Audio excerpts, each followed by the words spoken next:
நல்ல தகப்பனே, சர்வ வல்லமை உள்ள எங்கள் ஆண்டவரே, அருமையான வேலைக்காய் உமக்கு ஸ்தோத்திரம். கிருபையுள்ள கரத்தில் எங்களை தாழ்த்துகிறோம்.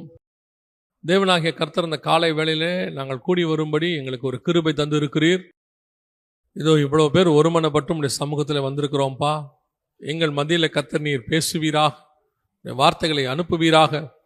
ஆவியானவர் சொல்லுகிறது எங்கள் காதுகள் கேட்கட்டும், அதன்படி செய்யட்டும். தேவன் எங்களுக்கு உத்தரவருளும்படி நாங்கள் செபிக்கிறோம். நீ மாத்திரம் மகிமைப்படுவீராக. எங்கள் ஆண்டவர் இயேசு கிறிஸ்துவின் நாமத்தில் ஒப்பு கொடுத்து ஜெபிக்கிறோம் எங்கள் ஜீவனுள்ள நல்ல பிதாவே. அல்லேலூயா. 2 கொரிந்தியர் 11:2 சொல்லுகிறது, நான் உங்களை கற்புள்ள கன்னிகையாக கிறிஸ்து எனும் ஒரே புருஷனுக்கு ஒப்புவிக்க நியமித்தபடியால் உங்களுக்காக தெய்வ வைராக்கியம் கொண்டிருக்கிறேன். பவுல் சபையை குறித்ததான ஒரு வைராக்கியம் நம்மை குறித்து அவர் சொல்லுகிறார். நாம் தான் அந்த கற்புள்ள கன்னிகை என்று சொல்லி பார்க்கிறோம். நம்மை கிறிஸ்துவின் இடத்துல போய் ஒப்படைக்க வேண்டும் என்று அவர் விரும்புகிறார். நாம் எல்லோருமே கிறிஸ்துவின் வருகைக்காக காத்திருக்கிறோம். அவர் வரும்பொழுது அவர் கையிலே ஒப்படைப்பதற்காக நாம் எல்லோரும் ஆயத்தப்பட்டு கொண்டிருக்கிறோம். நம்மை இது திருவசனம் ஆயத்தப்படுத்தி கொண்டு இருக்கிறது. ஆவியானவர் சபையை ஆயத்தப்படுத்தி கொண்டிருக்கிறார் வசனத்தின் மூலமாக. அப்படி இருக்கும் பொழுது இந்த கற்புள்ள கன்னிகையாக ஒப்படைப்பதற்கு என்ன காரணம், அதைத்தான் நாம் இப்பொழுது பார்க்க போகிறோம். ஒரு கற்புள்ள கன்னிகை ரொம்ப இம்பார்ட்டண்ட்டாக இந்த வார்த்தை சொல்லப்படுகிறது. இதை உங்களுக்கு அவர் பவுல் ஒரு பெண்ணை அப்படின்னு சொல்லாமல் கற்புள்ள கன்னிகையாக அப்படின்னு சொல்கிறார். இதை ஒப்படைப்பதற்கு என்ன காரணம் அப்படிங்கிறது தான் நாம் இன்னைக்கு பார்க்க போகிறோம். முதல்ல வேதம் சொல்லக்கூடிய கற்பு என்றால் என்ன, அதான் ரொம்ப இம்பார்ட்டண்ட். நாம் உலக பிரகாரமான காரியத்தை தியானிக்கிறதில்லை, அது நம்ம தேவையும் இல்லை. பவுல் இந்த இடத்துல சபையை பார்த்து சொல்றாரு, உங்களை கற்புள்ள கன்னிகை என்று சொல்லுகிறார்.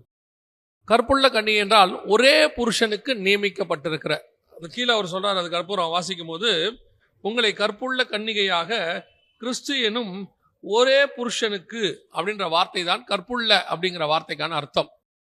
ஒரே புருஷனுக்கு அப்படின்னா என்ன அர்த்தம் அப்படின்னு கேட்டீங்கன்னு சொன்னா, இப்போ பல கணவர்கள் உடையவர்கள் கற்புள்ளவர்கள் அப்படின்னு நம்ம சொல்றது இல்லை.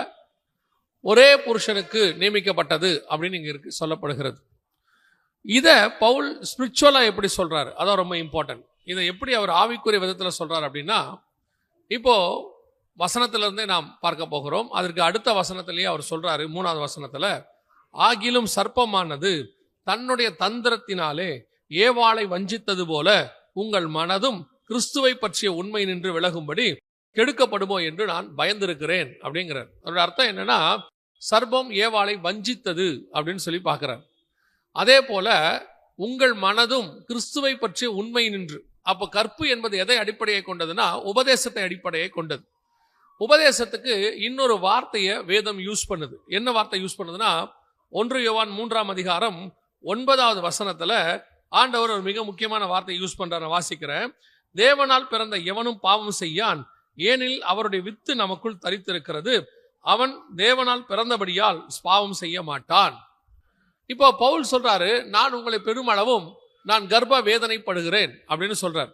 அப்போ ஒரு பிள்ளை பெறுவதற்கு, ஆவிக்குரிய பிள்ளை பெறுவதற்கு வசனம் சொல்லுகிறது, கிறிஸ்துவினுடைய வித்து நமக்குள் வாசமாக இருக்கிறது. வித்துனா என்ன?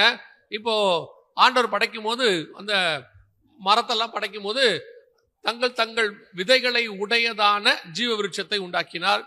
தங்கள் விதைகளை உடையதான விருட்சங்கள் அப்படின்னு, அதாவது ரீப்ரொடக்ஷன், அடுத்து உருவாக்கக்கூடியதான் வித்து.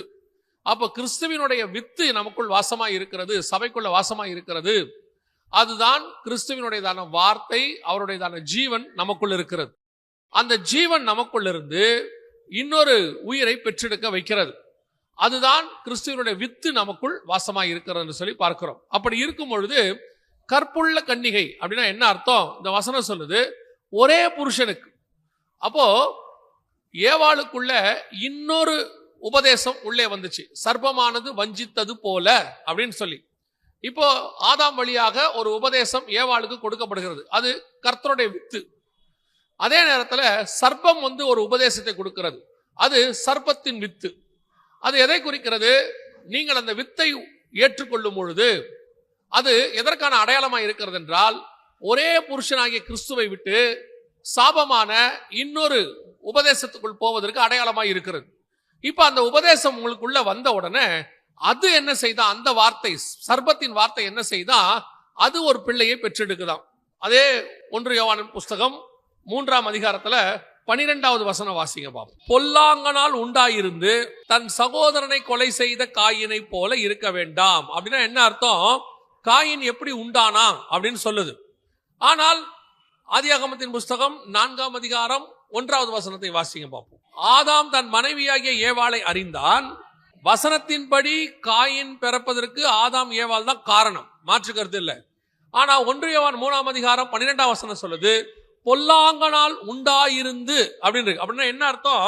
ஏவாள் இந்த சர்ப்பத்தின் வார்த்தையை கேட்டதுனால அந்த சர்ப்பத்தினுடைய வித்து, அதாவது ஆதியாகமத்தின் புஸ்தகம் 3ஆம் அதிகாரம் 15வது வசனத்தில் ஆண்டவர் சொல்றாரு, உன் வித்துக்கும் அவள் வித்துக்கும் பகை உண்டாக்குவேன். அந்த சர்ப்பத்தின் வார்த்தை இவளுக்குள்ள வந்துருச்சு. இப்போ அந்த பிள்ளை ஆதாம் வழியாக உருவானாலும் அந்த பிள்ளை உருவாகும் போது அந்த பொல்லாங்கன் உபதேசமும் கூட பிள்ளைக்குள்ள வருது. நீங்க டாக்டர் சில நேரத்தில் சொல்லியிருப்பாங்க, கேட்டிருப்பீங்கன்னு நினைக்கிறேன். இந்த பிள்ளை உருவாகும் போது நல்ல விஷயத்த பேசுங்க, சந்தோஷமா இருங்க, நல்ல காரியத்தை கேளுங்க, ரொம்ப ஹாரரான படங்கள்லாம் பார்க்காதீங்க, நல்ல ஒரு கர்த்தருடைய வசனம் கேளுங்க, நல்ல பாட்டு கேளுங்க. என்னன்னா உள்ள இருக்க பிள்ளை உருவாகும் போது, அந்த மைண்ட் செட் உருவாகும் போது வெளியிருந்து வரக்கூடியது என்ன செய்யும்? அதை உருவாக்கும். அதே மாதிரிதான் உங்களுக்குள்ள, சபைக்குள்ள கிறிஸ்துவனுடையதான வசனத்தினால இந்த கற்புள்ள கன்னிகையாக நாம் இருக்கிறோம். கிறிஸ்துவனுடைய உபதேசம் கொடுக்கப்படுகிறது. அதே நேரத்தில் வெளியிருந்து சர்ப்பத்தின் உபதேசமும் உங்களுக்கு வருது. அநேக உபதேசங்கள், முந்தியெல்லாம் கள்ள உபதேசம் வரணும், சர்ப்பத்தின் உபதேசம் வரணும்னா ரொம்ப கஷ்டம். சபைகளுக்குள்ள அப்படிப்பட்டவங்க வந்தாதான் வரும். தெரியாம கொள்ளாம சபையில் அப்படி ஆட்களை ஏத்திட்டாங்கன்னா அந்த மாதிரி காரியங்கள் நடக்கும். ஆனா இப்ப அப்படி அல்ல. நிறைய இந்த மாதிரி செல்போன்ஸ் இருக்கு, அப்புறம் யூடியூப் இருக்கு, ஃபேஸ்புக் இருக்கு. இதில் எல்லாத்தின் வழியாக இந்த கள்ள உபதேசம் உங்களுக்கு நிறைய வருகிறது. எல்லா பக்கத்துல இருந்தும் வருது. எது நல்ல உபதேசம், எது கள்ள உபதேசம் உங்களுக்கு தெரிய மாட்டேங்குது. எது தேவனுடைய உபதேசம், எது சர்ப்பத்தின் உபதேசம் உங்களுக்கு தெரிய மாட்டேங்குது.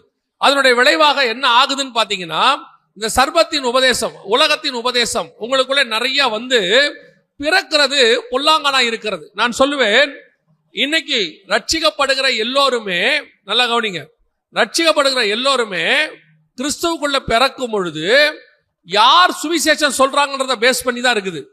அவங்க என்ன சுவிசேஷம் சொல்லி கூட்டிட்டு வராங்கன்றது.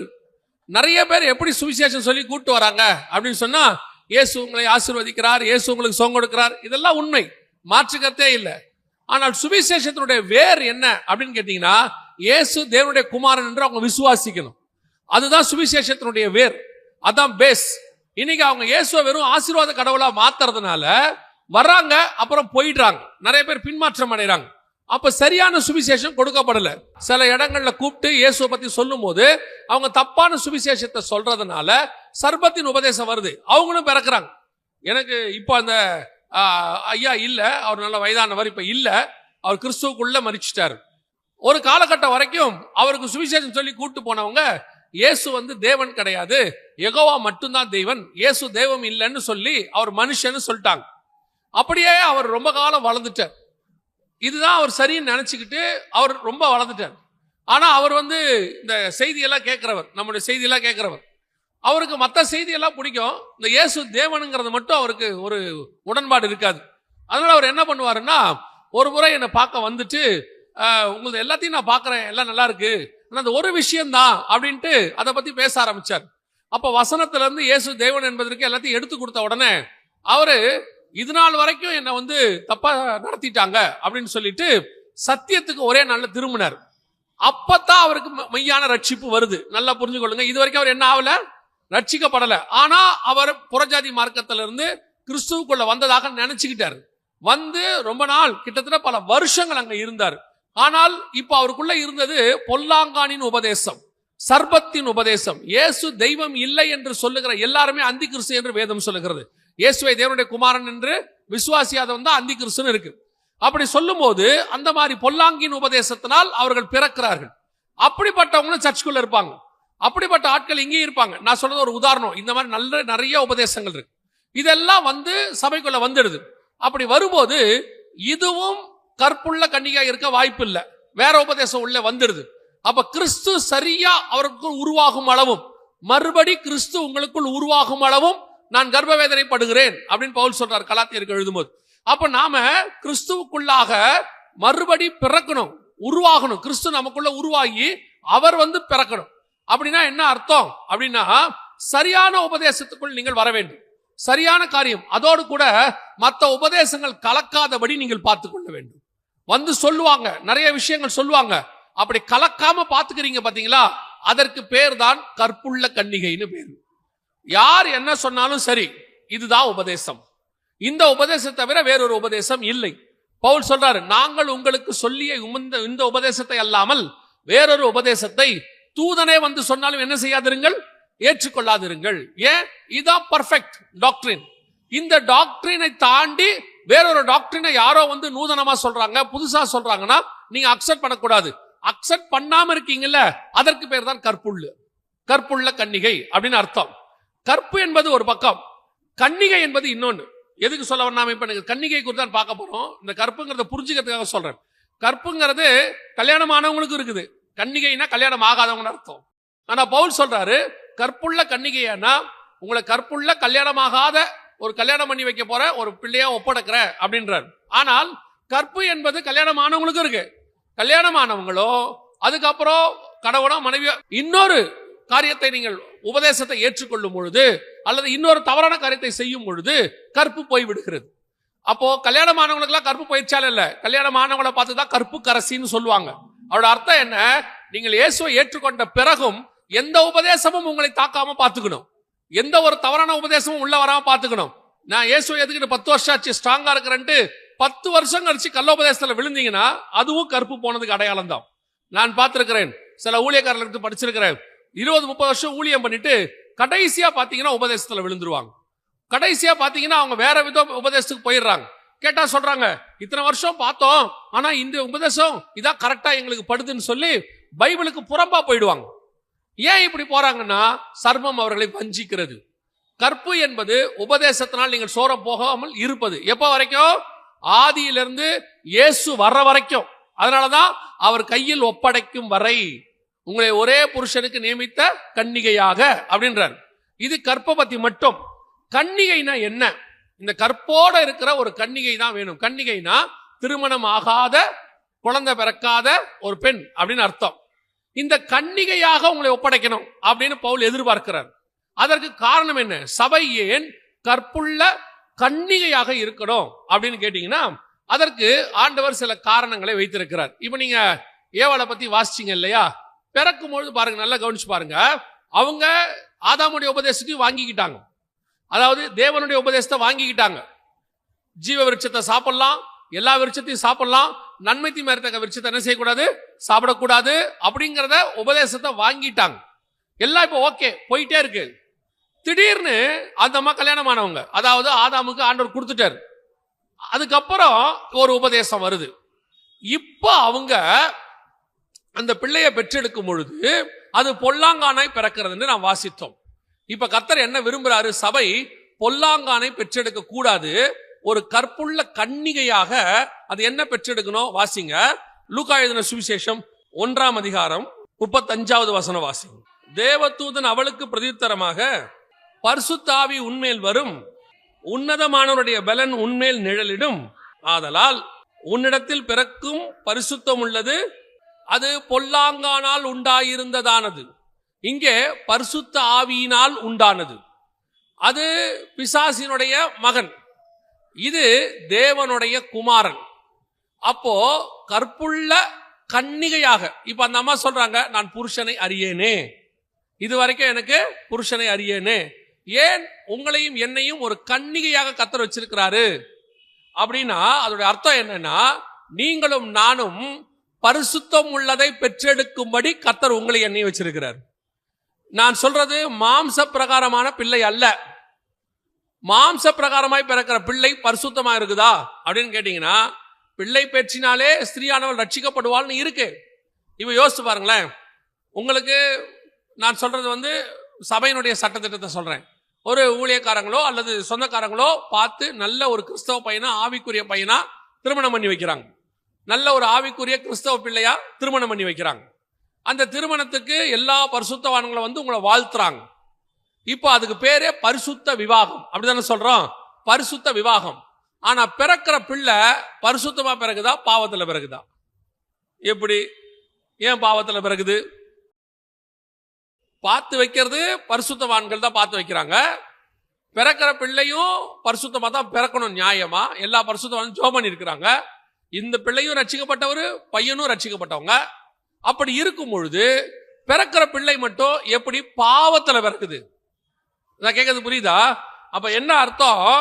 நாம என்னதான் பரிசுத்தமா இருந்து பிள்ளை பிறந்தாலும் வசனம் சொல்லுது, பிள்ளை பிறக்கும் பொழுது அது மாம்சத்துக்குள்ளாக இருந்து பிறக்குது. அந்த பிள்ளை பரிசுத்தம் உள்ளதா இருந்தாலும் மாம்சத்துக்குள்ள இருக்கு. மாம்சம் என்பது எப்படி இருக்கிறது என்றால் அது உலகத்துக்குரியதா இருக்கு. அதனால நாள் ஆக ஆக பிள்ளை என்னவாயிடுது? பாவம் செய்யற பிள்ளையா மாறிடுது. அப்புறம் ஒரு இடத்துல அந்த பிள்ளைக்கு என்ன தேவைப்படுது? ரட்சிப்பு தேவைப்படுது. அந்த பிள்ளைக்கு ஒரு நாள் பாவ மன்னிப்பு தேவைப்படுது. அதுக்கப்புறம் அந்த பிள்ளை பாவ மன்னிப்புக்குள்ள வந்து பாவத்தை அறிக்கை செய்து அதுக்கப்புறம் பரிசுத்தம் உள்ளதா மாறுது. சரி, அதுக்கப்புறம் அதுக்கு பிள்ளை பிறக்குது, அது பரிசுத்தமா இருக்கானா? இல்ல, அதுவும் பாவமா தான் இருக்கு. அப்ப என்ன அர்த்தம்? இந்த இடத்துல உனக்குள் பிறக்கிறது பரிசுத்தமாய் உள்ளது அப்படின்னு சொல்றது, ஆண்டவர் சொல்றது மாம்ச பிள்ளையே அல்ல, நமக்குள்ள இருந்து பிறக்கிறது பரிசுத்தம் உள்ளதா இருக்கிறது அப்படின்னு சொல்றது ஆவிக்குரிய பிள்ளைய. உங்களது எதுக்காக ஆண்டவர் உங்களை கற்புள்ள கன்னிகையா வச்சிருக்கிறாருன்னா, உங்க மூலமாக நிறைய பரிசுத்தமான ஆவிக்குரிய பிள்ளை பிறக்கணும். இப்ப யோசிச்சு பாருங்க, நீங்க பிள்ளை பிறக்குது, அது அப்புறமா ரட்சிக்கப்பட்டு பரிசுத்தமா மாறுது. ஆனா உங்களுக்கு ஒரு ஆவிக்குரிய பிள்ளை பிறக்குது வச்சுக்கோங்க. நீங்க போய் ஒரு சுவிசேஷம் சொல்றீங்க. சுவிசேஷம் சொன்ன உடனே அவன் கிறிஸ்துவுக்குள் மறுபடி பிறக்கிறான். பிறக்கும் போது அவன் எப்படி பிறக்கிறான்? ரட்சிக்கப்பட்டு கிறிஸ்துவுக்குள்ள நீதிமானாய், ரத்தத்தால் கழுவப்பட்டு நீதிமானாய் பரிசுத்தமாய் மாறுறான். அப்ப பிள்ளை பிறக்கும் போதே எப்படி பிறக்குது? பரிசுத்தமா பிறக்குது. இப்ப நீங்க சொல்லுவாங்க பொதுவா, இவர் தான் எங்க ஆவிக்குரிய பிள்ளை, இது என் ஆவிக்குரிய தாய், ஆவிக்குரிய தகப்பன், இவங்க தான் எனக்கு சுவிசேஷம் சொன்னாங்க, இவங்க மூலமா ரட்சிக்கப்பட்டேன். அது உண்மை. ஆனால் உங்களுக்குள்ள கிறிஸ்துவுக்குள்ள பிறக்கிற அந்த பிள்ளை பிறக்கும் போதே எப்படி பிறக்குது? சுத்தமா, பரிசுத்தமா, நீதிமானா கிறிஸ்துவுக்குள்ள பிறக்குது. இதுதான் உனக்குள் பிறக்கிறது பரிசுத்தம் உள்ளதா இருக்கிறது. பரிசுத்த ஆவியினால் உண்டானது, தேவனுடைய குமாரன் எனப்படும். இப்போ நீங்க பிறந்த உடனே நீங்க ஒருத்தருக்கு சுவிசேஷம் சொல்றீங்க. அந்த சுவிசேஷத்தை ஏற்றுக்கொண்டு அவர் கிறிஸ்துவுக்குள்ள வந்த உடனே வசனம் சொல்லுது, ஏற்றுக்கொண்டவர் எத்தனை பேரும் அத்தனை பேரும் பிள்ளைகளாகும்படிக்கு அதிகாரம் கொடுத்தார். யாருக்கு பிள்ளை? தேவனுக்கு பிள்ளை, தேவனுடைய குமாரன் எனப்படும். இப்ப அது என்னவா மாறிடுச்சு? பரிசுத்தமா மாறிடுச்சு. அப்போ நீங்கள் பெற்றெடுக்க வேண்டிய பிள்ளை ஆவிக்குரிய பிள்ளை. மாம்ச பிள்ளை வேணாமா? அது உங்க இஷ்டம். அது கர்த்தர் உங்களுக்கு கொடுக்கிறது, நீங்க கர்த்தர்ட்ட வாங்கிக்கிறது, அது உங்களுக்கும் தேவனுக்கும் உள்ளது. ஆனால் நீங்கள் கண்டிப்பாக பெற வேண்டிய பிள்ளை எது? ஆவிக்குரிய பிள்ளை. சுவிசேஷம் சொல்லி உங்களுக்குள்ள ஆவிக்குரிய பிள்ளைகள் பிறக்கணும். அதுதான் பரிசுத்தம் உள்ளது. இன்னைக்கு ஆவிக்குரிய பிள்ளை பிறக்குதா? முதல்ல நீங்க சுவிசேஷம் சொல்றீங்களா? இன்னைக்கு சபையில சுவிசேஷம் சொல்றதுங்கிறது ஸ்டாப் ஆயிருச்சு. சுவிசேஷத்தை பத்தி கவலைப்படல. ஏன்னு சொன்னா, நாம 2 தலைமுறை 3 தலைமுறையா சர்ச்சில் இருக்கோம், சபை நிரம்பி இருக்கிறது. இனிமேல் சபைக்கு ஆத்மா தேவையில்லைன்னு நீங்க முடிவு பண்ணிட்டீங்க. நான் சொல்றேன், சபைக்கு ஆத்மா தேவையில்லை, பரலோகத்துக்கு ஆத்மா தேவை, கிறிஸ்துவுக்கு ஆத்மா தேவை. நீங்கள் போய் சகல ஜாதிகளுக்கு சுவிசேஷம் சொல்லி கிறிஸ்துவுக்குள்ள அவங்களை பிறக்க பண்ணணும். அதுதான் பரிசுத்தம் உள்ளது. நீங்க என்னதான் இப்ப பாருங்க, மாம்சத்துல பிள்ளை பிறந்துரும், பிறக்கும் போது சந்தோஷம், வளர வளர சந்தோஷம். ஒரு காலகட்டத்தில் பிள்ளை பாவம் செய்யும் போது உங்களுக்கு துக்கம் வந்துருது, பிள்ளை தப்பு செய்து நினைக்கும் போது துக்கம் வந்துருது. எல்லாரும் என்ன பண்றாங்க தெரியுமா? நேரா பாஸ்டர் கிட்ட ஒரு ஜெபம் பண்ண சொல்றாங்க. ஜெப குறிப்பு, என் பிள்ளைக்காக ஜெபம் பண்ணுங்க, அவன் ரொம்ப ஆண்டவரை விட்டு தூரம் போயிருக்கிறான், இன்னும் ரட்சிக்கப்படாம இருக்கிறான். ஜெபத்தால தானே பிறந்தான். இன்னும் சிலர்லாம் ஜெபிச்சு பிள்ளைய பிறக்கிறாங்க, ஆண்டவரே எனக்கு குழந்தைய கொடுங்க. ஆனால் இந்த பிள்ளைகள் ரட்சிப்புக்குள்ள வர்றது வரைக்கும் நீங்க துக்கமா இருக்கிறீங்க. ஆனா நீங்க சுவிசேஷம் சொல்லி ஒரு பிள்ளை பிறந்துருச்சுன்னா, பிறந்த உடனே நீங்க சந்தோஷமாயிடுறீங்க. அந்த பிள்ளை அப்படியே சபைக்குள்ள வளருது. நீங்க சொல்றவரு என்ன வயசோ, 10 வயசோ, 5 வயசோ, 20 வயசோ, 40 வயசோ, 50 வயசோ, அவர் பிறந்த உடனே சந்தோஷமாயிடுறீங்க. அவர் கொஞ்சம் கொஞ்சமா கிறிஸ்துவுக்குள்ள வளர்ந்து ஞானசானம் எடுத்து அபிஷேகம் பெற்று அவர் ஊழியக்காரரா மாறும்போது உங்களுக்கு ரொம்ப பெரிய சந்தோஷம். இதுதான் மெய்யான சந்தோஷம். இந்த பிள்ளையை பெற்றெடுக்கும்படி தான் கர்த்தர் உங்களை அழைத்திருக்கிறார். உங்களுக்குள் உருவானது பரிசுத்தம் உள்ளதாய் இருக்கிறது. இதுக்குத்தான் கற்புள்ள கன்னிகை வேணும்னு பவுல் வேதம் சொல்லுது. ஒரு கன்னிகை கற்புள்ள கன்னிகை இருந்தால்தான் அவள் வழியாய் பிறக்கிறது பரிசுத்தமா இருக்கும். இப்ப சபையே உபதேசத்துல தப்பா இருக்குன்னு வச்சுக்கோங்க. சபையே கிறிஸ்துவுக்குள்ள தப்பா உபதேசத்துக்குள்ள இருக்கு. அப்ப இவங்களுக்குள்ள பிறக்கிறதுலாம் எப்படி இருக்கும்? தப்பா இருக்கும், பொல்லாங்கனாக இருக்கும். இவங்களுக்குள்ள பிறக்கிறது கிறிஸ்துவுக்கு விரோதமாக இருக்கும். இப்போ உங்களுக்குள்ள பிறக்கிறது பரிசுத்தம் உள்ளதா, பொல்லாங்கானால் பிறக்கிறதா? அந்த பொல்லாங்கன் பிறக்கிறதும் பரிசுத்தமா பிறக்கிறதும் உங்க கையில தான் இருக்குது. நீங்க எந்த அளவுக்கு வசனத்துல உண்மையா இருக்கிறீங்களோ, எந்த அளவுக்கு நீங்கள் சத்தியத்துல நிக்கிறீங்களோ, எந்த அளவுக்கு நீங்கள் பரிசுத்தமா இருக்கிறீங்களோ, அந்த அளவுக்கு உங்களுக்குள் பிறக்கிறது பரிசுத்தமா இருக்கும். சொல்றது உங்களுக்கு புரியுதா? இப்ப நல்லா கவனிச்சு பாருங்க. ஒரு உதாரணத்துக்கு சொல்றேன். நீங்க நல்லா ஜெபிக்கிற தாய், நல்ல ஜெபிக்கிற தகப்பன், நல்ல வேதம் வாசிக்கிற தாய் தகப்பன், நீதிமான்கள், நீங்க பொய் சொல்ல மாட்டீங்க, பிள்ளைகளுக்கு முன்பாக சாட்சியுள்ள ஜீவன் வச்சுக்கோங்க. நார்மலாவே உங்களை பார்த்து வளர்ற பிள்ளை எப்படி இருக்கும்? அதே மாதிரி வளரும். நான் சொல்றது போன தலைமுறை வரைக்கும் இந்த குடும்ப ஜெபம் எப்படி வந்துச்சு, இதெல்லாம் பாத்தீங்கன்னா ஒரு 4 தலைமுறையா வந்துகிட்டே இருக்கும். இப்ப கூட பாருங்க, காலைல ஏன் சொன்ன பிள்ளைகள் பைபிள் வாசிக்கும் உட்கார்ந்து. எப்படி வாசிக்குதுன்னா, நமக்கு சின்ன வயசுல இருந்து சொல்லி கொடுத்துக்கிட்டே இருந்தாங்க. காலைல ஏன் சொன்ன என்ன பண்ணணும்? பைபிள் வாசிக்கணும். எங்க பாட்டியெல்லாம் சொல்லுவாங்க, பைபிள் வாசிக்காட்டி காப்பி கொடுக்க மாட்டாங்க. பைபிள் வாசிக்காட்டி என்ன கிடையாது? காப்பி கிடையாது. பைபிள் வாசி நல்ல பல்லு விளக்கிட்டு பைபிள் வாசிக்கணும். வாசி முடிச்ச வந்ததான் காஃபியே கொடுப்பாங்க, டிஃபன் கொடுப்பாங்க. அப்படி பழக்கம் பண்ணி பண்ணி அதுக்கப்புறம் காலைல ஏஞ்ச உடனே ஆட்டோமேட்டிக்கா என்ன வாசிக்கிறோம்? பைபிள் வாசிக்கிறோம். இது ஒரு பழக்கம், நம்மளை பார்த்து நம்முடைய சந்ததி கத்துக்கொள்ளுகிற பழக்கம். இதே மாதிரி நீங்க நல்ல பைபிள் வாசிக்கிறவங்களா இருந்து, ஜெபம் பண்றவங்களா இருந்து, பரிசுத்தம் உள்ளதா இருந்தா உங்க பிள்ளையும் அதை என்ன செய்யும்? அப்படியே ஃபாலோ பண்ணும். எனக்கு தெரிஞ்சு ஏறக்குறைய ஒரு 150-200 வருஷமா இதை ஃபாலோ பண்ணிட்டு வந்துட்டோம். இந்த ஜெனரேஷன்ல தான் பிறக்கிறது பரிசுத்தமா இல்ல. எனக்கு 2 ஃப்ரெண்ட்ஸ் கொடுத்தாரு ஆண்டவர். அவங்க 2 பேரும் பாத்தீங்கன்னு சொன்னா நல்ல டெய்லி ஜெபம் பண்றவங்க. அவங்களுக்கு இத்தனைக்கு என் வயசு தான். அவங்களும் அப்ப காலேஜ் போறவங்க தான், ஸ்கூல் படிச்சு முடிச்ச நேரம். அவங்க பாத்தீங்கன்னா டெய்லி ஒரு மணி நேரம் ஜெபம் பண்ணுவாங்க. என்ன அவங்க கூப்பிடுவாங்க, டேய் வாடா ஜெபம் பண்ணலாம் வாடான்னு கூப்பிடுவாங்க. அங்கிருந்து சர்ச்சுக்கு போனா அங்க இருக்கிற பாஸ்டர்ஸ், அசிஸ்டன்ட் பாஸ்டர்ஸ் எல்லாம் நல்ல ஜெபம் பண்றவங்க, வேதம் வாசிக்கிறவங்க. அவங்க சொல்லுவாங்க, இந்த தம்பி வா ஜெபம் பண்ணலாம் வா அப்படிம்பாங்க. ஒரு சில பாஸ்டர், தம்பி இந்த செய்தியை கேளு, நல்ல மெசேஜ் இருக்கு கேளும்பாங்க. இது இப்படி ஒரு நல்ல ஸ்பிரிச்சுவல் என்வைரன்மெண்ட். இப்ப எப்படி இருக்குது? இங்க வந்தாலும் இங்க வரும்போது எப்படி இருக்குது? டான்ஸ், பாட்டு, கூத்து ஆகி போச்சு. வீட்டுக்கு போனா யூடியூப், டிவி, சீரியல், சினிமா ஆகி போச்சு. ஒரு ஸ்பிரிச்சுவல் என்வைரன்மெண்ட் கிடையாது, ஒரு ஜெபம் கிடையாது, குடும்ப ஜெபம் கிடையாது. எத்தனை குடும்பங்கள்ல குடும்ப ஜெபம்னு டெய்லி ரெகுலரா நடக்குது. டெய்லி ரெகுலரா 365 நாளும் மற்ற நாள் நடவ பெரும்பான்மையா எங்க வீட்டுல குடும்ப ஜெபம்னு ஒண்ணு உண்டு. எல்லாரும் கூடி உட்காந்து ஜெபம் பண்ணுவோம் அப்படின்னு கை தூக்க சொன்னா மிஞ்சி போச்சுன்னா ஒரு 10 கை வரும், அதுக்கு மேல வராது. இன்னைக்கு நமக்குள்ள அந்த பரிசுத்தம் உள்ளது பிறக்கிறதுக்கு வழியே இல்ல. இங்க சபையே கரப்டாகி போய் கிடக்கு. நமக்குள்ள இப்ப இருக்கிறதெல்லாம், இங்க டிவி பார்க்கறது தப்பு இல்ல, சினிமா பார்க்கறது தப்பு இல்ல, மற்ற காரியங்கள் செய்யறது தப்பு இல்ல. ஆனா சர்ச்சுக்கு வந்துட்டு போனா போதுங்கிற மைண்ட் செட்டுக்கு நீங்க வந்ததுனால அடுத்த ஜெனரேஷன் பிறக்குது இல்ல, அது பரிசுத்தமா இல்ல. போன ஜெனரேஷன்ல கிறிஸ்தவ கல்யாணங்கள்ல பாட்டு கூட இந்த ஆர்கனை வச்சுதான் போடுவாங்க. இப்ப கிறிஸ்தவ திருமணங்கள்ல எல்லாம் டான்ஸ் ஆடுறான், உட்காந்து சினிமா பாட்டு போட்டு ஆடுறான். போன ஜெனரேஷன்ல வீடுகள்ல ரேடியோல கூட சினிமா பாட்டு கேட்க மாட்டாங்க, கேட்டா பாவம்பாங்க. இன்னைக்கு அது இல்ல. அப்படி இருக்கும்போது உங்களுக்குள்ள பிறக்கிறது எப்படி பரிசுத்தமா இருக்கும்? காரணம் என்ன? அது அவங்க தப்பு இல்ல. பழிய தூக்கி நீங்க எங்க போறீங்க தெரியுமா? நாடு சரியில்லை, ஊரு சரியில்லை, அது சரியில்லை. நான் சொல்றேன், நீங்க சரியில்லை. நீங்கள் பிள்ளைகளுக்கு முன்பாக சாட்சியாய் நின்று இருக்கணும். உங்க பிள்ளைகள் பார்த்திருக்கணும். உங்க பிள்ளைகளை என்னைக்காவது ஜெபத்துல உட்கார வச்சீங்களா? உங்க பிள்ளைகளை ஜெபத்துல உட்கார வைக்கிறத விட நீங்க அதிகம் சொன்னது என்ன தெரியுமா? புக் எடுத்து படி, புக் எடுத்து படி, எக்ஸாம் வருது, 10th exam, public exam, 12th exam, நீட்டுக்கு படி, அதை படி. என்னைக்காவது பைபிள் படின்னு சொன்னீங்களா? நாளைக்கு பிள்ளை டாக்டர் ஆயிடுது, இன்ஜினியர் ஆயிடுது, ஆனா கெட்டு போய் நிக்குது, கர்த்தரை விட்டு தூரம் போய் நிக்குது. பணம் இருக்கு, வீடு இருக்கு, ஆனா குடும்பம் இல்ல, டிவோர்ஸ் ஆகி நிக்குது. கிறிஸ்தவ குடும்பங்கள்ல ஏன் இப்படி டிவோர்ஸ் வந்து தெரியுமா? போன தலைமுறையில நீங்கள் அந்த பிள்ளைகளை பரிசுத்தம் உள்ளதாய் பெற்றெடுக்கவில்லை. உங்களுக்குள் பிறந்தது பரிசுத்தமா இல்லை. நீங்கள் நமக்கு முன்னாடி உள்ளவங்க சொல்லி கொடுத்தாங்க, அதை கரெக்டா போன ஜெனரேஷன் வரைக்கும் ஃபாலோ பண்ணோம். நம்ம அந்த பயம் இருந்துச்சு, தேவ பயம். இப்ப தேவ பயமே கிடையாது, சர்ச்சுக்கு கிடையாது, தேவ பயம் கிடையாது. அதனுடைய விளைவு என்ன? சபை பொல்லாங்கனை பெற்றெடுக்கிறது. யோசிச்சு பாருங்க, சபைக்குள்ள வாலிப பையன் உள்ள வந்து சண்டை போடுறான், கெட்ட வார்த்தை பேசுறான். உன் பையன் கெட்ட வார்த்தை எப்படி பேசுறான், எப்படி வந்துச்சு, அதை பத்தி உங்களுக்கு கொஞ்சமாவது வாதம் இருக்கா? மனசுல இருக்காது. இது எல்லாத்துக்கும் என்ன எங்க இருக்கு காரணம்? அவன் என்ன ஒரு நாள்ல கெட்டு போனானா? இல்ல. விதைக்க வேண்டிய விதைய சரியா விதைக்கல, வளர்க்க வேண்டிய முறைய சரியா வளர்க்கல. அவனை நீங்க உட்கார வைக்கிற நாளில் பைபிளுக்கு நேரா உட்கார வைக்கல, ஜெபிக்க வேண்டிய நேரத்துல ஒழுங்கா ஜெபிக்க வைக்கல, குடும்ப ஜெபம் இல்ல, வேத வாசிப்பு இல்ல. ஒரு ஜெனரேஷன் முடிஞ்சிருச்சு.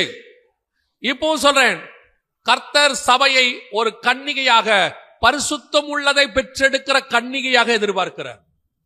அடுத்த ஜெனரேஷன் ஆவது ஒழுங்கா பிறக்கணும். வருக தாமதிச்சா இப்பவாவது தீர்மானம் எடுங்க. இப்போ ஒண்ணும் கெட்டு போகல, இப்ப தீர்மானம் எடுங்க, உட்கார வைங்க. இன்னைக்கு பிறக்கிறது கற்புள்ளது அல்ல, பிறக்கிறது பரிசுத்தம் உள்ளது அல்ல. அதான் இங்க நடந்துட்டு இருக்குது. உங்க இடத்துல கர்த்தர் எதிர்பார்க்கிற முதலாவது விஷயம் என்ன அப்படின்னு கேட்டீங்கன்னா, ஏன் உங்களை கன்னிகையா கர்த்தர் எதிர்பார்க்கிறார்னா, உங்கள் மூலமாக பரிசுத்தம் உள்ளதை பிறக்க வைக்க விரும்புகிறார். அந்த பரிசுத்தம் உள்ளதுதான் தேவனுடைய குமாரனாய் மாறும். அதுக்கு தான் கர்த்தர் சொல்றார். ரெண்டாவது, உங்களை ஏன் ஒரு கன்னிகையா கர்த்தர் எதிர்பார்க்கிறார்? வாசிங்க 1 ராஜாக்களின் புஸ்தகம் 1ஆம் அதிகாரம் 2வது வசனம் வாசி. கன்னியாகிய ஒரு சிறு பெண்ணை ராஜாவாகிய எங்கள் ஆண்டவனுக்கு தேடுவோம் என்று சொல்லி. இரண்டாவது, ஏன் சபை கன்னியாக இருக்க வேண்டும்? கற்புள்ளதல்ல, ஏற்கனவே அதை பத்தி பார்த்துட்டோம். முதல்ல ஏன் அது கன்னியா இருக்கணும்னா, அது பிறக்கிறது பரிசுத்தமா இருக்கணும், அதுக்காக அது கன்னியாக இருக்கணும். ரெண்டாவது, ஏன் சபை கன்னியாக இருக்க வேண்டும்?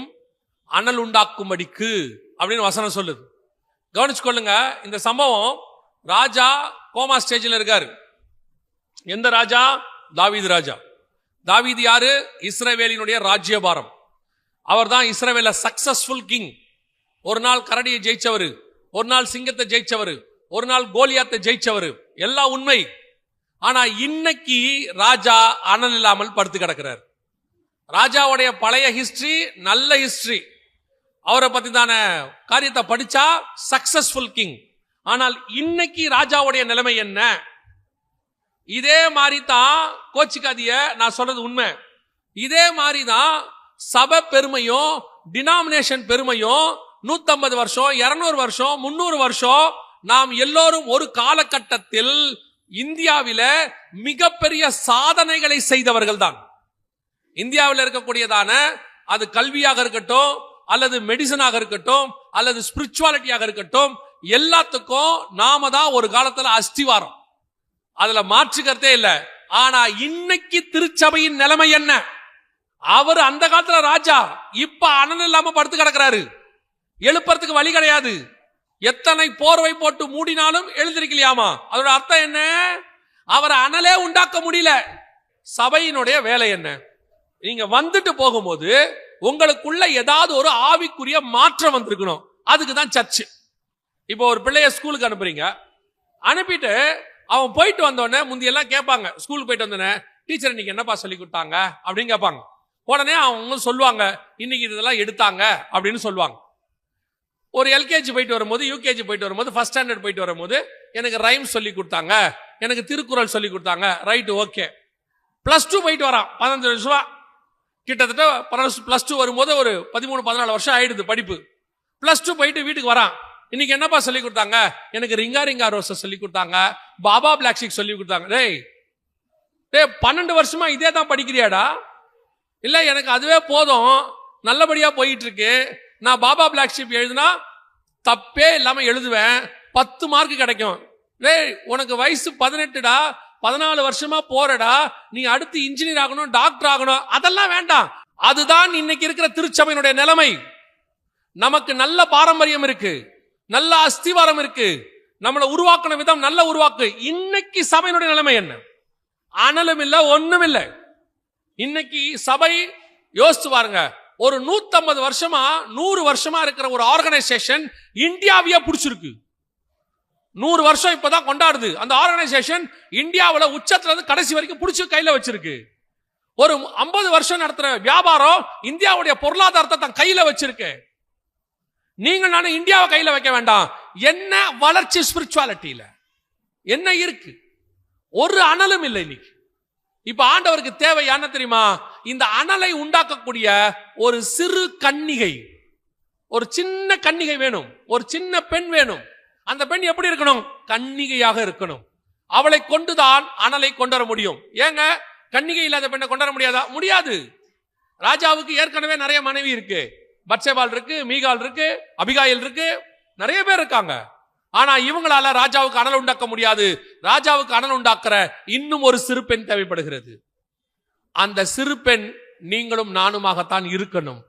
எலியா சொல்றாரு, ஆண்டவரே எல்லாரும் பாகாலுக்கு முன்பாக முழங்கால் படிட்டாங்க, எல்லாரும் அவனை முத்தம் பண்ணிட்டாங்க அப்படிங்கிறார். ஒபதியா சொல்றாரு, 50 பேரா கெபில நான் தீர்க்கதரிசிகளை வச்சிருக்கிறேன். இந்த 400 தீர்க்கதரிசி யாரு? ஏசபேலோட சேர்ந்து சோரம் போனவங்க. இந்த 50 பேர் யாரு? 50 பேரு இவன் பேர் தெரியாதவன், ஊர் தெரியாதவன். ஆனா ஏசபேல் கூட போகல. ஆனா எலியா மாதிரியும் கிடையாது. அவன் போய் என்ன பண்ணுவான்னு கேட்டீங்கன்னு சொன்னா, அவன் ஒரு கெபிக்குள்ள உட்காந்துக்கிட்டு டெய்லி அவனுக்கு தண்ணியும் சாப்பாடும் வரும். சாப்பிட்டுட்டு நம்ம உண்டு, நம்ம வேலை உண்டு. ஏன்பா கெபில உட்காந்துருக்கிய, தேசத்துல இவ்வளவு பெரிய அக்கிரமம் நடக்குது, ஏசபேல் இவ்வளவு பெரிய பிரச்சனையை பண்றாளே, நீ கொஞ்சம் கேட்க கூடாதா? நமக்கு எதுக்குங்க வம்பு? நம்ம வந்தோமா, உபதியா சாப்பாடு கொடுக்குறாப்லையா, சாப்பிட்டோமா, ஜோம் பண்ணோமா, பைபிள் வாசித்தோமா, நம்ம வாழ்ந்து இருக்க வேண்டியதானே. எதுக்கு? ஆண்டவர் தான் இந்த கெபியை கொடுத்திருக்கிறார், ஆண்டவர் தான் உபதியாவை ஏற்பாடு பண்ணி இருக்கிறார். ஆண்டவர் கேட்கிறாரு, இவனால ஒரு பிரோஜனமும் கிடையாது, இவனை வச்சு ஒரு எழுப்புதலும் கொண்டு வர முடியாது, இது வேஸ்ட். ஆனா என்ன, இது ஏசபேல் மாதிரி மோசமா இல்ல, ஏசபேல் பத்தியில சாப்பிட்ட அந்த தீர்க்கதரிசிகள் மாதிரி மோசமான தீர்க்கதரிசி இல்ல, இது கொஞ்சம் பரவாயில்ல, பெஸ்ட். அந்த இடத்துல தான் நீங்களும் நானும் இருக்கிறோம். அந்த இடத்துல தான் சபை இருக்குது. இந்த சபை எல்லாரோடையும் போய் பாவம் செய்யாது, உலகத்துக்கு ஒத்த வேஷம் தரிக்காது. ஆனா அதே நேரத்துல இந்த சபையை வச்சு ஒண்ணும் பண்ணவும் முடியாது, எந்த எழுப்புதலும் வராது. ஆனால் கர்த்தர் போஷிக்கிறார், ஆசீர்வதிக்கிறார், எல்லா ஆசீர்வாதமும் இருக்கே. ஆனா கர்த்தருக்கு தேவை யார் தெரியுமா? ஒரு எலியா தேவைப்படுகிறது. அவன் ஒருத்தன் தான் அக்கினியை இறக்குகிறவன். அந்த ஒருத்தன் தான் இப்ப தேவைப்படுகிறான். அந்த சிறு பெண் தேவைப்படுகிறது. அவள் தான் அனல் உண்டாக்கக்கூடியவள். அந்த கூட்டமாய் நீங்கள் இருந்தால்தான் நீங்கள் மேகத்தில் எடுத்துக்கொள்ளப்படுகிற கூட்டத்தில் இருப்பீர்கள். இல்லை என்றால் ஒரு நாள் காணாமல் போயிருவீங்க, என்ன ஆச்சுன்னு தெரியாது. இன்னைக்கு எஸ்தரை பார்த்து மொர்தெகாய் சொல்வாரு, இது கிரியை செய்ய வேண்டிய காலம், இன்று நீ சும்மா இருந்தால் குற்றம் நாளை உன்மேல் சுமரும். சபை கிரியை செய்ய வேண்டிய இடத்துல இருக்கே. நான் ஏன் சர்ச்சு ஓகே, நாங்க கரெக்டா வருஷத்துக்கு ஒரு தடவை 3-4 பண்டிகை கொண்டாடணும், நாங்க நல்லா இருக்கோம், கர்த்தர்களை ஆசீர்வதிக்கிறாரு, வியாபாரத்துல ஆசீர்வதிக்கிறாரு, பெண் பிள்ளைகளுக்கு கல்யாணம் பண்ணி வச்சோம், 3 தலைமுறை இருக்கிறோம், எங்களுக்கு ஒரு கவலையும் இல்லை, உங்களுக்கு ஒரு கவலையும் இல்லை, நீங்கள் கெபிக்குள் உட்கார்ந்து சாப்பிடுகிறவர்கள். ஆனால் உங்களால் தேவனுக்கு என்ன பிரயோஜனம்? இல்லைங்க, நாங்க தசமாம் காணிக்கைலாம் கொடுத்துறோம், அதெல்லாம் கர்த்தர் உங்களுக்கு கொடுத்ததுல நீங்க திருப்பி தரீங்க. உங்களால் கர்த்தருக்கு என்ன பிரயோஜனம்? அந்த சிறு பெண் யார்? அந்த அனல் உண்டாக்கக்கூடியது யார்? நம்மளை பார்த்து என்ன சொல்றான்? கொஞ்சம் யோசிச்சு பாருங்க, உங்களுக்கு ஏதாவது தோணுதா பாருங்க. நாம கிட்டத்தட்ட 1700 இருந்து இங்க இருக்கோம், இந்தியாவில் இருக்கிறோம். மார்ட்டின் லூத்தர் 1540, நம்ம 1700 இங்க வந்துட்டோம். 1700களுக்கு மேல நம்ம இங்க இருக்கிறோம். கிட்டத்தட்ட 200 வருஷத்துக்கு மேல, 250 வருஷத்துக்கு 300 வருஷமா இங்க இருக்கோம். இந்த 300 வருஷமா இருக்கிற நம்மள நாம என்ன பண்ணிக்கிட்டு இருக்கோம்? இங்க என்ன நடக்குது? நம்மளை வச்சு என்ன என்ன என்ன நடக்குது? யோசிச்சு பாருங்களேன். ஏதாவது ஒண்ணு நம்மளை கொண்டு ஏதாவது ஒண்ணு இருக்கா? இந்த கெபில இருக்கிற 50 பேர் மாதிரி தான் இருக்கோம். நம்ம அப்படியே இருக்கோம், எந்த விதமான மாற்றம் இல்லை, அப்படியே ஒரு மாதிரி செட்டில்டு. கேட்டா நாங்க இந்தியா முழுக்க இருக்கோம், நாங்க இங்க சிஎஸ்ஐ, அங்க சிஎன்ஐ, நாங்க இந்தியா முழுக்க இருக்கோம், உலகம் முழுக்க இருக்கோம், புரோட்டஸ்டன்ட்ஸ் இருக்கோம். என்ன நம்மளால ஒரு அனல் உண்டாக்க முடியுதா? நம்ம தான் செய்யணும். நம்ம செய்யாம வேற யாராலையும் செய்ய முடியாது. இவ்வளவு பெரிய பாரம்பரியத்தில் இருக்கிற நீங்கள் நானும் கிறிஸ்துவுக்காக எழும்பினால் இந்த தேசம் கிறிஸ்துவினுடைய தேசமாக, கிறிஸ்துவை அறிகிற தேசமாக மாறுகிறோம். You want to act. ஒரு சாட்டிஸ்பாக்சன் இருக்கு, ஒரு டைல்யூஷன் இருக்கு, ஒரு சேச்சுரேஷன் லெவல் குறைஞ்சு போன, ஆக்சிஜன் லெவல் குறைஞ்சு போன லெவல்ல இருக்கோம். எங்கேயோ நடக்கிற சோதோமின் பாவத்துக்கு மம்ரையில உட்காந்துட்டு ஒருத்தன் ஜெபம் பண்றான், ஆண்டவரே அங்க நீதிமான் அழிச்சிடாதீங்கப்பா அப்படின்னு. எங்கேயோ இருக்கிற மாசிடோனியாவுக்கு இங்க இருக்கிற பவுலை கூட்டிட்டு போறாங்க. எங்கேயோ இருக்கிற கொர்நேலியஸ் வீட்டுக்கு பேதுருவை கூட்டிட்டு போறாங்க. ஆனா உங்களுக்கு நீங்க இருக்கிற இந்த பட்டணத்தின் மேலே இல்லையே, ஒரு பாரம் இல்லையே. ஏதோ அழகா வர்றது, நல்ல ஜாலியா சபையில உட்கார்றது, 1.5 மணி நேரம் முடிக்கிறது, போயிட்டே இருக்கிறது. என்ன பிரயோஜனம்? திருப்பியும் சொல்றேன், நான் என் குடும்பம் என் சர்ச்சு நல்லா இருக்கும், பீஸ்ஃபுல்லா இருக்கும், வந்தோம் சாப்பிட்டோம் செத்தோம்னா உங்களால கிறிஸ்துவுக்கு பிரயோஜனம் இல்லைன்னா நீங்கள் மறக்கப்பட்டு போவீர்கள். மறக்கப்பட்டு போவீர்கள். உங்களுக்குள்ள ஒரு வைராக்கியம் வரணும், ஒரு எழுப்புதல் வரணும். அதுக்கு நான் காரணமா இருக்கணும், நான் என் சபை காரணமா இருக்கணும். எதையாகிலும் என்னை கொண்டு செய்யுங்க ஆண்டவரேன்னு ஒரு காரியம் வரணும். தெரியுமா, ஒரே ஒரு மார்ட்டின் லூத்தர் இவ்வளோ பெரியதான மாற்றத்தை உலகத்துல கொண்டு வர முடியுமானால் அவரால் ஏற்படப்பட்ட இவ்வளவு பெரிய சந்ததி எவ்வளவு பெரிய மாற்றத்தை கொண்டு வரணும். அந்த மனுஷனுக்குள்ள இருந்த வைராக்கியம் எங்கே? நான் எனக்கு நல்ல வேலை, சம்பளம், கடைசி வரைக்கும் சாப்பாடு, அப்படியே சாப்பிட்டோம் போனோம்னு உட்கார்ந்தினா ஒரு நாள் வரும். தயவு செய்து ஒரு தீர்மானம் எடுங்கள். கிறிஸ்துவுக்காக ஒரு வைராக்கியம் உள்ள சபையாக, ஒரு எழுப்புதல் கொண்டு வருகிற சபையாக, எதையாவது கிறிஸ்துவுக்கு செய்கிற சபையாக நாங்க மாறணும். ஆண்டவரே எங்களை பயன்படுத்துங்க. அதுக்கப்புறம் எந்த நேபுகாத் நேச்சாரும் நிக்க முடியாது, எந்த பெல்ஷாஷாரும் நிக்க முடியாது, எந்த ராஜாவும் சிங்கக்கவில போட முடியாது. அத்தனை பேரும் நம்முடைய தேவனுக்கு முன்பாக முழங்கால் படியிட வேண்டுமே ஒழிய கர்த்தர் நமக்காக வைராக்கியம் பாராட்டுவார். ஆனா அந்த ஒரு எலியா எங்க? அந்த ஒரு சர்ச் எங்கே? அந்த அக்கினி இறக்கக்கூடிய ஒரு ஆள் எங்கே? அந்த அக்கினியை உண்டாக்கக்கூடிய அந்த சிறு பெண் எங்கே? அதைத்தான் கர்த்தர் எதிர்பார்க்கிறார். இன்னைக்கு ஒரு தீர்மானம். நான் சொல்றேன், ஒரு 120 பேர் ஊக்கமா ஜெபம் பண்ணீங்கன்னா போதும், உங்களை கொண்டு கர்த்தர் பெரிய காரியத்தை செய்வார்.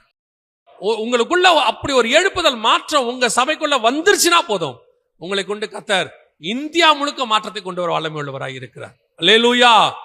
உனக்கு இப்ப வைராக்கியம் வரணும். இன்னைக்கு உனக்கு தோணணும், ஆண்டவரே என்னை கொண்டு ஏதாவது செய்யுங்கப்பா, எங்க சபையை பயன்படுத்துங்க ஆண்டவரே. இந்த சின்ன தீக்குச்சியை பெரிய லெவல்ல கர்த்தர் மாத்த வல்லமை உள்ளவராக இருக்கிறார். அல்லேலூயா. கடைசியாக ஒரு கன்னிகை எதற்காக அவர்கள் தேடுகிறார்கள்? வாசிங்க, முடிக்கலாம். எஸ்தரின் புஸ்தகம் 2ஆம் அதிகாரம் 3ஆம் வசனம் வாசிங்க. அதற்காக ராஜா தம்முடைய ராஜ்யத்தின் நாடுகளில் எல்லாம் விசாரிப்புக்காரரை வைக்க வேண்டும். இவர்கள் ரூபவதிகளாயிருக்கிற சகல கன்னி பெண்களையும் கூட்டி சூசான் அரமனையில் இருக்கிற கன்னி மாடத்துக்கு அழைத்து வந்து ஸ்திரீகளை காவல் பண்ணுகிற ராஜாவின் பிரதானியாகிய ஏகாயின் வசத்திலே ஒப்புவிக்க வேண்டும். அவர்களுடைய சுத்திகரிப்புக்கு வேண்டியவைகள் அவர்களுக்கு கொடுக்கப்பட வேண்டும். இந்த எஸ்தரை ஏன் அவர்கள் கன்னிகையாக கொண்டு வர வேண்டும்? எஸ்தர் ஏன் அங்கே கொண்டு வரப்படுகிறாள்? ஏன் கொண்டு வந்து ஒருத்தங்கிட்ட ஒப்படைச்சு, ஏகா கிட்ட ஒப்படைச்சு, அவளை பரிசுத்தமாக்கி சுத்திகரிச்சு எல்லா காரியத்தையும் செஞ்சு, அதோட கூட அவளுக்கு 12 மாசம் சுத்திகரிப்பு பண்ணி அவ கேட்கறதெல்லாம் கொடுத்து ராஜாவுடைய அரண்மனைக்கு அனுப்பி அவளை ராஜகுமாரத்தியா ஏன் மாத்துறாங்க? அந்த அளவுக்கு தேவன் கொண்டு வருவதற்கான நோக்கம் என்ன? இந்த கன்னி பெண்ணை ஏன் ராஜாவுக்கு கொடுக்க வேண்டும் என்று சொன்னால், எஸ்தரை கொண்டு வந்ததுக்கு பின்னால் தேவனுக்கு ஒரு பெரிய திட்டம் இருக்கு. தேவனுக்கு ஒரு பெரிய திட்டம் இருக்கு. என்ன திட்டம்? ஒரு நாள் எஸ்தருக்கு என்ன கிடைக்குதுன்னு மட்டும் பாருங்க. வாசிங்க, 8ஆம் அதிகாரம் 4வது வசனம் வாசிங்க. அப்பொழுது ராஜா ஒரு செங்கோலை யாருக்கு நீட்டினான்? எஸ்தருக்கு நீட்டினான். அந்த செங்கோலை எஸ்தர் பிடிச்சானா அவளுக்கு என்ன நடக்கும் தெரியுமா? 8வது வசனம் வாசிங்க. இப்போதும் உங்களுக்கு இஷ்டமானபடி நீங்கள் ராஜாவின் நாமத்தினால் யூதருக்காக எழுதி ராஜாவின் மோதிரத்தினால் முத்திரை போடுங்கள். இந்த ராஜாவின் நாமம்ங்கிறதா இயேசுவின் நாமம். இந்த ராஜாவின் முத்திரைங்கிறதா பரிசுத்த ஆவியாகிய முத்திரை. இந்த எஸ்தர் ஏன் ராஜகுமாரத்தியாய் மாற்றப்பட்டாள்? இப்ப உங்களை என்னையும் ராஜாக்களும் ஆசாரியருமாய் கர்த்தர் அழைத்திருக்கிறார். வெளிப்படுத்தல் 1:6 சொல்லுது. சோ உங்களை என்னையும் ராஜாக்களும் ஆசாரியருமா அழைச்சிட்டார். ஏன் கர்த்தர் உங்களை வேறு பிரிச்சு ஒரு கன்னிகை உள்ள சபையாக கொண்டு வந்து இன்னைக்கு ராஜா கிட்ட ஒப்படைச்சிருக்கிறார் தெரியுமா? முதலாவது, உன் மூலமாய் பரிசுத்தம் உள்ளது பிறக்க வேண்டும். 2வது, உன் மூலமாய் ஒரு மிகப்பெரிய எழுப்புதல் இந்த தேசத்தில் ஏற்பட வேண்டும். 3வது, கர்த்தர் அப்படிப்பட்ட சபையின் கையில, அப்படிப்பட்ட ஊழியர்கள் கையில கர்த்தர் ஒரு அத்தாரிட்டியை கொடுக்க விரும்புகிறார். என்ன விரும்புகிறார்? ஒரு அத்தாரிட்டி, ஒரு அதிகாரம். அந்த அதிகாரம் எதுக்கு தெரியுமா? இந்த தேசத்தில் உள்ள எல்லா ஜனங்களையும் காப்பாற்றுவதற்காக. ஒரு மிகப்பெரிய பேரழிவு நடக்க போது, அந்த பேரழிவுல அந்த ஜனங்களை காப்பாத்துறதுக்கு அவளுக்கு ஒரு அதிகாரம் வேணும். யாருக்கு வேணும்? எஸ்தருக்கு வேணும். உனக்கு இஷ்டமானபடி செய், அப்ப அவ இஷ்டமானி தன்னுடைய ஜனங்களை காப்பாத்தணும்னா அதுக்கு எஸ்தர் முதலாவது ராஜாவுடைய அரண்மனைக்கு போய் ராஜா கிட்ட நல்ல பேர் வாங்கி ராஜா பக்கத்துல உட்கார்ந்து அவருக்கு பிரியமா நடந்துக்கிடும். இது நடந்தாதான் இது நடக்கும். அப்படி ராஜாவுக்கு பிரியமா நடக்கணும்னா எஸ்தர் கன்னியா இருந்தாதான் அந்த அரண்மனைக்கு வர முடியும். எஸ்தர் கல்யாணமானவளா இருந்தானா வர முடியாது. நான் சொல்றது உங்களுக்கு புரியுதா? அப்போ கிறிஸ்துவுக்குள்ள நீங்கள் பரிசுத்தம் உள்ளதாக, கிறிஸ்துவுக்கென்று வைராக்கியம் உள்ள சாட்சியாக நீங்கள் நிற்கும் பொழுது ஆண்டவர் உங்களை ராஜாக்களும் ஆசாரியனுமாய் அழைத்தது மட்டுமல்ல, உங்களை கொண்டு தனக்கு இஷ்டமானதை செய்ய கர்த்தர் விரும்புகிறார். அந்த அதிகாரத்தை உங்கள் கையில கொடுக்க விரும்புகிறார். செங்கோலையும் கொடுக்க விரும்புறாராம், முத்திரை மோதிரத்தையும் கொடுக்க விரும்புறாராம். அந்த மோதிரத்தை யோசேப்பு கையில போட்டாச்சுன்னு சொன்னா சமஸ்த எகிப்தும் யோசேப்புக்கு முன்பாக பணிய வேண்டும். இந்த மோதிரத்தை மொர்தெகாய் போட்டாச்சுன்னா 127 நாட்டுக்கும் மொர்தெகாய் சொல்றதுதான் சட்டம். அந்த பரிசுத்த ஆவியாகிய முத்திரை உங்கள் மேலும் என் மேல் இருக்கிறதுனால என் நாமத்தினால நீங்கள் பிசாசுகளை துரத்துவீர்கள், என் நாமத்தினால வியாதியஸ்தர் மேல் கரங்களை வைப்பீர்கள், என் நாமத்தினால எதை கேட்டாலும் தருவேன். இதுதான் கர்த்தர் கொடுக்கிற அதிகாரம். இந்த அதிகாரத்தை வாங்கணும்னா சபை எப்படி இருக்கணும்? கன்னிகை உள்ள சபையாக இருக்கணும். இன்னைக்கு கர்த்தர் அதிகாரத்தை கையில வச்சிருக்கிறாரு. கர்த்தர் வல்லமையா பயன்படுத்த விரும்புறார். கர்த்தருக்கு தேவை அந்த வல்லமையாய் பயன்படக்கூடிய ஒரு பாத்திரம். கர்த்தருக்கென்று எழும்பி பிரகாசிக்கக்கூடிய ஒரு பாத்திரம் வேணும். அதுக்கு தன்னை சுத்திகரிக்க ஒப்பு கொடுத்து கன்னிகையா வச்சுக்கிட்டு கர்த்தருக்காக காத்திருக்கிற ஒரு கற்புள்ள கன்னிகை ஆண்டவருக்கு தேவைப்படுது. உன்னை ஆண்டவர், நான் சொல்றது மாம்ச பிரகாரமா இல்ல, ஆவிக்குரிய விதத்துல. எந்த உபதேச கலப்படம் இல்லாம கர்த்தருடைய விஷன் என்னவோ அதான் என் விஷன். கர்த்தர் என்ன விரும்புறாரோ அதான் நான் செய்வேன். கர்த்தர் எங்க போ சொல்றாரோ அதான் இயேசு சொல்றாரு, என் பிதாவின் சித்தத்தையே நான் செய்கிறபடினா. பிதா என்ன பண்ணிட்டாராம்? எல்லா அதிகாரத்தையும் இயேசு கையில ஒப்படைச்சிட்டாராம். யோவான் 13 சொல்லுது. அதே மாதிரி தான் நீங்கள் பிதாவின் சித்தத்தையே செய்கிறவங்க நாம மாறிட்டோம்னா, இயேசுவின் சித்தத்தையே நாம செய்யறவங்களா மாறிட்டோம்னா சகல அதிகாரத்தையும் இயேசு நம் கையில் கொடுப்பதற்கு தயாராக இருக்கிறார். என் நாமத்தினாலே நீங்கள் என்ன வேணாலும் செய்யலாம். அது கர்த்தர் கொடுக்கிற அதிகாரம். ஆனா அதை வாங்குற இடத்துல சபை இருக்குதா? சபை இன்னைக்கு அந்த தாட் இருக்குதா? எஸ்தர்ட்ட போய் அவங்க கேட்கறாங்க, உனக்கு என்ன வேணும் எஸ்தர்? எல்லாம் வாங்கிக்க, எனக்கு ஒண்ணு வேணான்ட்டா. எஸ்தர் என்ன சொல்லிட்டாங்க? எனக்கு ஒண்ணு வேணாம், இந்த ஏகா என்ன கொடுக்குறாரோ அதை மட்டும் கொடுக்க சொல்லுங்க, எனக்கு வேற ஒன்றும் ஸ்பெஷலா வேணாம். என்ன கூட இருக்கிற பெண்கள்லாம் சொல்லியிருப்பாங்க எஸ்தரை பார்த்து, பைத்தியக்காரி மாதிரி பேசுற, என்ன கேட்டாலும் தருவாங்க எஸ்தர், கேளு, ஜாலியா கேளு. அவர் சொன்னா ஒண்ணு வேணாம், போய் எஸ்தர்ட்ட ஏகாட்ட சொல்லுங்க, அவர் என்ன கொடுக்குறாரு கொடுத்து அனுப்ப சொல்லுங்க. அப்புறம் இது முடிஞ்சிருச்சு. அப்புறம் ராஜா கூப்பிட்டு கேட்கிறாரு எஸ்தர், எஸ்தர் உனக்கு என்ன வேணும் கேள், ராஜ்யத்தில் பாதி கேட்டாலும் தரேன். அதெல்லாம் வேணாம் ராஜா, விட்டுருங்க.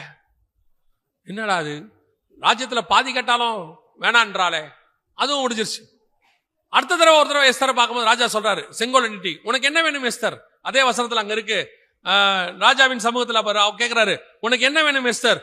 தேசத்தில் பாதி கேட்டால் நான் உனக்கு என்ன செய்வேன்? தருவேன் அப்படின்னு சொல்றாரு. இப்பவும் சொல்லிட்டா, அதெல்லாம் வேண்டாம் ஆண்டவர், அதெல்லாம் வேணாம் ராஜா. அப்ப என்னதான் எஸ்தர் வேணும்? அவர் சொல்றா, அந்த செங்கோலையும் முத்திரமோத்தையும் கிட்ட கொடுத்துருங்க, நான் என் ஜனங்களை காப்பாத்திக்கிறேன். இந்த ராஜ்யத்துல 127 நாட்டுக்கு நான் ராணியா உட்கார்ந்து இருக்கிறேன், இருந்துட்டு போட்டோம். ஆனா 127 நாட்டிலையும் என் ஜனங்கள் சாக போறாங்க, அவர்களை நான் மீட்க வேண்டும். எனக்கு தேவை அந்த செங்கோலும் முத்திரை மோதிரம். அதே காரியத்தை தான் உங்களுக்கும் எனக்கும் கர்த்தர் சொல்லுகிறார். உங்களை சுத்தி இவ்வளோ ஜனங்க இருக்கிறாங்க, இத்தனை ஆயிரம் ஜனங்க இருக்கிறாங்க. உங்களுக்கு கொஞ்சமாவது அவங்க மேல பாரம் வந்துச்சா? உங்ககிட்ட ஆண்டவர் எல்லாம் கொடுத்திருக்காரு. உங்களுக்கு தேவையான பணம் கொடுத்திருக்காரு, வாழ்றதுக்கு வசதி கொடுத்திருக்காரு, நல்ல வேலை கொடுத்திருக்கிறாரு, ஒரு ஒரு நிம்மதியான காரியத்தை கொடுத்திருக்கிறாரு. உங்களை சுத்தி இவ்வளவு பேர் இருக்கிறாங்களே.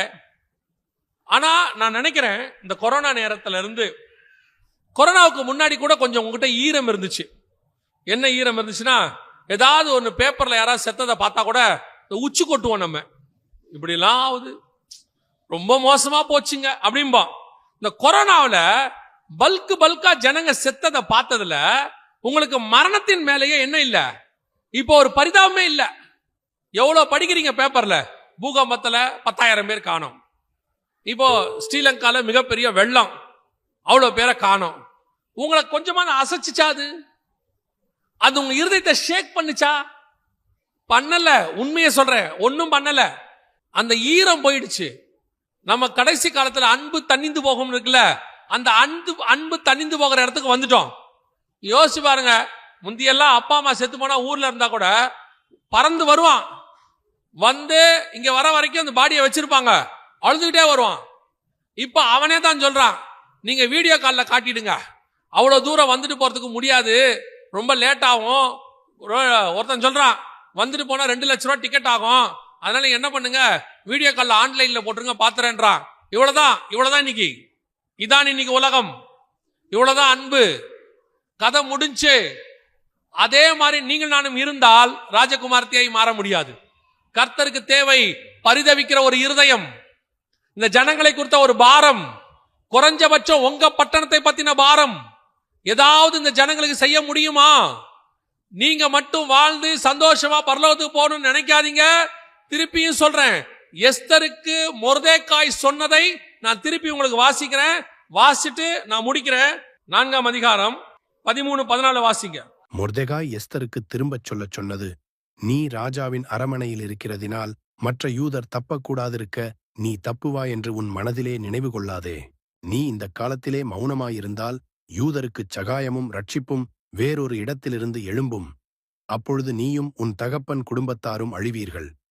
நீ இப்படிப்பட்ட காலத்துக்கு உதவியாயிருக்கும்படி உனக்கு ராஜமேன்மை கிடைத்திருக்கலாமே, யாருக்குத் தெரியும் என்று சொல்லச் சொன்னான். அவர் எப்படி சொல்றாருன்னா, நீயும் உன் தகப்பன் குடும்பத்தாரும் தப்பிக்கலான்னு மட்டும் கனவுல கூட நினைக்காத. இயேசுவை பத்தி சொல்லாம, அழிஞ்சு போகிற ஜனங்களை பத்தி பாரம் இல்லாம, அவங்கள பத்தி கொஞ்சம் கவலை இல்லாம, ஒரு ஆத்ம பாரம் இல்லாம, நான் நல்லா இருக்கேன், எனக்கு ஒரு சர்ச் இருக்கு, நான் சாப்பிட்டேன், நான் தூங்கினேன், நான் எழுந்திருச்சேன், எனக்கு தேவையானது இருக்கு, என் பேரம் பேத்தி வரைக்கும் சம்பாரிச்சு வச்சிருக்கேன், நான் யார் தெரியுமான்னு சொன்னா, நீயும் உன் தகப்பன் குடும்பத்தாரும் அழிவீர்கள். யாருக்கு தெரியும்? நான் என் ஃபேமிலி ஒரு பிரச்சனையும் இல்லை என்றால் இந்த ஜனங்களை காப்பாற்றுவதற்கு கர்த்தர் எங்கிருந்து வேணாலும் ஆட்களை எழுப்புவார். அவர்கள் தப்பிக்கும் போது நீயும் உன் குடும்பத்தாரும் உன் தகப்பன் வீட்டாரும் அழிவீர்கள். ஆண்டவரோட கொடுத்திருக்கிற ஆசீர்வாதம் எதுக்கு தெரியுமா? ஆண்டவருக்காக தான் கொடுத்திருக்கிறார். நீங்கள் எதையாகிலும் ஆண்டவருக்கு செஞ்சே ஆகணும். அது உங்க மேல் விழுந்த கடமை. செய்யாவிட்டால் உங்களுக்கு ஐயோ. சும்மா இருந்துட்டு போயிடலாம், தசமாங்காணிக்க கொடுத்துட்டா ஜீவ புஸ்தகத்துல பேர் எழுதிருவாங்க, மாசம் மாசம் சர்ச்சுக்கு சந்தா கொடுத்துட்டா பரலோகத்துக்கு கூட்டிட்டு போயிருவாங்க. அதெல்லாம் ஒண்ணும் நடக்காது. யாரும் யாரையும் கூட்டிட்டு போக முடியாது. அதனால எவ்வளவுக்கு எவ்வளவு இப்பவே தேவனுக்கு பிரியமா நடக்க முடியுமோ அவ்வளவுக்கு அவ்வளவு நடந்தால் பரலோகத்துக்கு போவது எளிது. கர்த்தர் உங்களை ஒரு கன்னிகையாக எதிர்பார்க்கிறார். எதற்காக? பரிசுத்தம் உள்ளதை பெற்றெடுக்க, ஆத்துமாக்களை பெற்றெடுக்க. 2வது அனல் உண்டாக்க, ஒரு எழுப்புதலை கொண்டு வர. 3வது ஆத்துமாக்களுக்காக மன்றாட, ஜெபிக்க, இந்த ஜனங்களுக்கு போய் சுவிசேஷம் சொல்ல, எப்படியாவது ஒரு கூட்டத்தை ஆதாயம் பண்ண வேண்டும் என்ற பாரத்திற்காக கர்த்தர் உன்னை ஒரு சபையை தேர்ந்தெடுத்திருக்கிறார். நான் சொல்லிவிட்டு முடிக்கிறேன். நீங்க கர்த்தரால தேர்ந்தெடுக்கப்பட்டதுனாலதான் கர்த்தர் இதை உங்ககிட்ட பேசினார். ஒருவேளை உங்க சபையை கர்த்தர் தேர்ந்தெடுக்கலன்னா உங்ககிட்ட பேச மாட்டார். கர்த்தர் ஒரு நாளும் வேஸ்டா ஒரு இடத்துல பேசவே மாட்டார். 1 மணி நேரம் கர்த்தர் உங்களோடு கூட பேசி இருக்கிறாருன்னா உங்க சபை மேல கர்த்தருக்கு ஒரு பெரிய திட்டம் இருக்குன்னு அர்த்தம். அல்லேலூயா. இங்க இருக்கிறவங்களை கொண்டு கர்த்தர் பயன்படுத்த விரும்புகிறார். நம்மளை பார்த்து இந்தியாவே மீண்டும் எழுப்புதலுக்குள்ள வரணும். அல்லேலூயா. நாம் ஜெபிக்க போகிறோம். எந்திரிக்கலாமா நம்ம தேவ சமூகத்துல? இந்த 3 காரியங்களுக்காக தான் கர்த்தர் உங்களை அழைத்திருக்கிறார். சபையை கர்த்தர் சுத்திகரிக்கிறார். சபையை கர்த்தர் பார்க்கிறார்.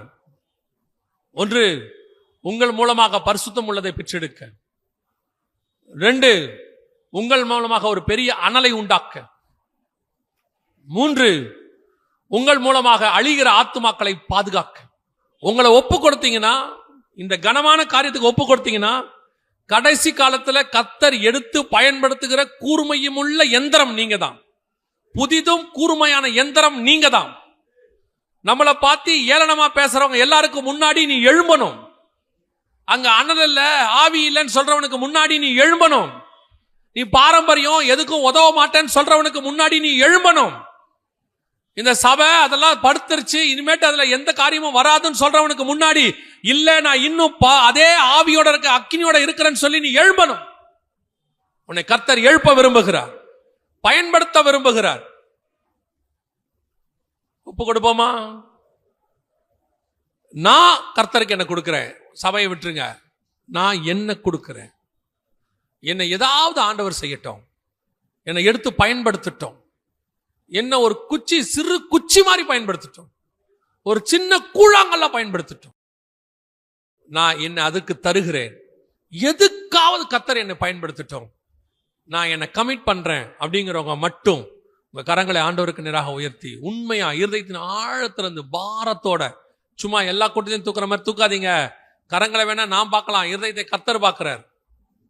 உண்மையா அந்த பாரத்தோட ஏதாவது நான் ஆண்டவருக்கு செய்வேன், என்ன பயன்படுத்துங்க ஆண்டவர். இந்த கடைசி காலத்துல என் சபை ஒரு அக்கினி பற்றி எரிகிற சபையாக, கிறிஸ்துவுக்கான ஒரு வைராக்கியம் உள்ள சபையாக நாங்க மாறணும்ப்பா. அதுக்கு என்னுடைய பார்ட்டா நான் என்ன தர ஆண்டவரே அப்படி சொல்றவங்க எல்லாம் கரங்களை தேவனுக்கு நேராக உயர்த்தி, சர்வ வல்லமை உள்ள எங்கள் தகப்பனே, இம்மட்டும் எங்கள் மத்தியில் அசைவாடின ஆவியானவரே, எங்களோடு கூட பேசினவரே, இதோ கரங்களை உயர்த்தி இருக்கிறவர்களை நாங்கள் பார்க்கிறோம், இருதயத்தை நீர் பார்க்கிறீர் ஆண்டவரே. இங்க எத்தனை கிதியோன்கள் இருக்கிறாங்கன்னு உமக்கு தெரியும், இங்க எத்தனை தானியல்கள் இருக்கிறாங்க உங்களுக்கு தெரியும், இங்க எத்தனை மொர்தக்காய்கள் இருக்கிறாங்க உங்களுக்கு தெரியும், இங்க எத்தனை எஸ்தர்கள் இருக்கிறாங்க உங்களுக்கு தெரியும், இங்க எத்தனை பவுல்கள் இருக்கிறாங்க உங்களுக்கு தெரியும். ஆண்டவரே எடுங்கப்பா, எடுத்து பயன்படுத்துங்கப்பா. இந்த கடைசி காலத்துல ஒரு பெரிய மாற்றம் இந்த சபையிலிருந்து ஆரம்பிக்கட்டும், இங்க இருக்கிற வாலிபர்கள் இருந்து ஆரம்பிக்கட்டும், இங்க இருக்கிற பெரியவங்கள்ல இருந்து ஆரம்பிக்கட்டும். ஆண்டவரே, ஒரு மார்ட்டின் லூத்தரை கொண்டு இவ்வளவு பெரிய காரியங்களை உங்களால் செய்ய முடியுமானால் இந்த ஒரு சபையை கொண்டு நீர் பெரிய காரியங்கள் செய்ய வல்லமை உள்ளவர். ஆண்டவரே, எங்க சபை இந்த மாவட்டத்துக்கே ஒரு முன்மாதிரி உள்ள சபையா மாறட்டும். இந்த ஜனங்களுக்குள்ள இருக்கிற அந்த அக்கினியானது இந்த மாவட்டம் முழுக்க பத்தி எரியட்டும். இந்த மாவட்டத்துக்குள்ள போற அக்கினி இந்த மாநிலம் முழுக்க எரியட்டும். அப்படி ஒரு காரியம் ஆரம்பிக்கட்டும். எங்க ஜனங்களை பயன்படுத்துங்கப்பா. உம்மை சந்திக்க வர்றதுக்குள்ள ஏதாவது செஞ்சுட்டு உம்மை சந்திக்க வர கிருபை பாராட்டும். மகிமையுள்ள கரத்தில் எங்களை தாழ்த்துகிறோம் எங்கள் ஆண்டவர் இயேசு கிறிஸ்துவின் நாமத்தில் பிதாவே.